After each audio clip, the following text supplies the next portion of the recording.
So what happens when a major political figure gets murdered and everyone has a theory, but absolutely no one has the facts? Well, today, we're diving into the absolute chaos and the media meltdown around the killing of Charlie Kirk. But hey, before we get into it, do me a huge favor and smash that like button. It really helps. And if you want to see more explainers just like this one, you gotta subscribe. All right, let's do this. So the news just drops like a bomb. Charlie Kirk, the huge conservative organizer, has been killed. And just like that, the internet absolutely explodes. Political battle lines are drawn, and everybody is certain they know exactly who did it. Right out of the gate, you've got right-wing pundits pointing the fingers, screaming it was the radical left. But as you're about to see, a much, much weirder story starts to bubble up from a completely different direction. The FBI, they move fast. They grab their main suspect, 22-year-old Tyler Robinson. So case closed, right? Ha, not even close. Because the single biggest question, the motive, is a total black hole. And this, right here, is where the story goes from a tragedy to an absolute media circus. You see, the only real clues come from the weirdest place you can imagine.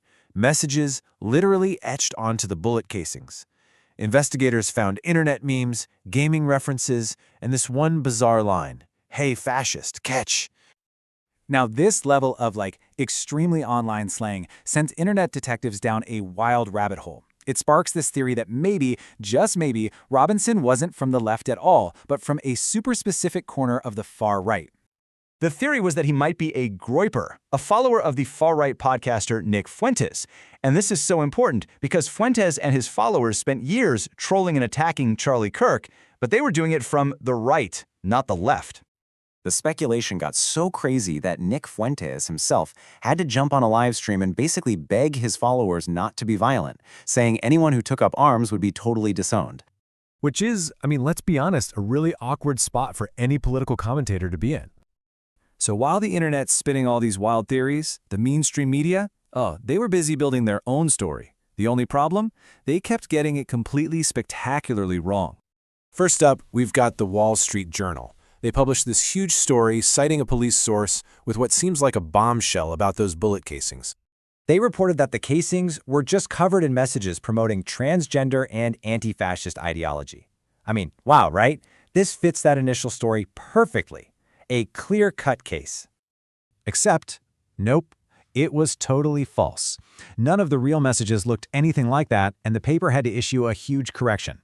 That's strike one for the media.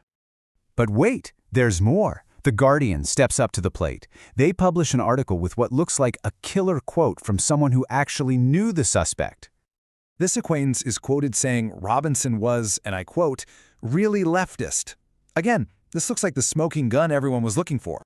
And then, whoops, the source calls the paper back and says, yeah, I don't think I remember his politics correctly. So the Guardian has to retract that detail too. Strike two. So, after all of that, what do we actually know? Well, the suspect's grandma says the family is all MAGA.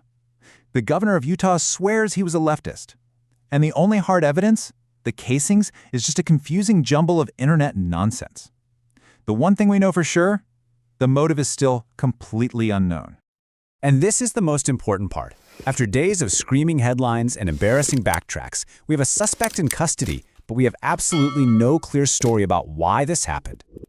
This whole disaster just leaves us with this one big, unsettling question. In a world this divided, does the actual truth even matter anymore? Or is it just about grabbing onto the first story that proves you were right all along? So what do you think? Is the media to blame for this mess, or is this just how things are now? Let me know down in the comments. And hey, don't forget to subscribe for the next explainer. Thanks for watching.